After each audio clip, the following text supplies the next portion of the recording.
Bonjour, je suis Rachel Osfater, auteure jeunesse, en direct du Salon du Livre de Saint-Maur, qui exceptionnellement cette année a lieu en décembre. C'est pour ça que je grelotte. Je voulais vous présenter ma dernière parution qui s'appelle Non au désespoir et qui est parue dans une collection de chez Actes Sud qui s'appelle Ceux qui ont dit non, où on doit raconter la lutte de quelqu'un qui, à un moment important de l'histoire, a dit non. Donc c'est un roman. C'est un roman, c'est-à-dire que c'est vraiment écrit, hein, c'est pas un documentaire du tout.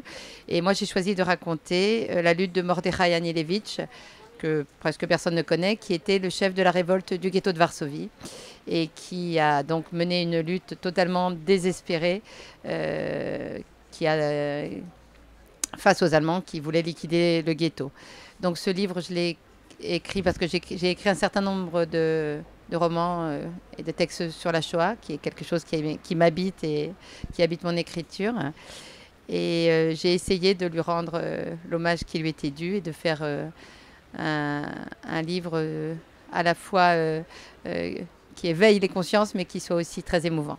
J'espère avoir réussi. Je voulais aussi vous parler de mon coup de cœur qui est très connu par contre, qui s'appelle L'Attrape-cœur de Salinger, qui est un livre que j'ai lu un nombre incalculable de fois, qui raconte l'errance d'un jeune adolescent dans les rues de New York, et en rupture de banc totalement avec la société et avec sa famille.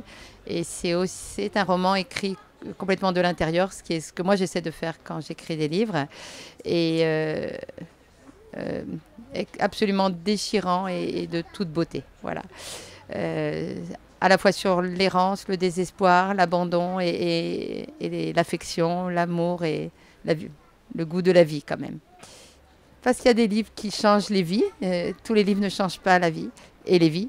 Mais celui-là a changé la mienne, m'a mis sur la bonne voie en tout cas pour l'écriture.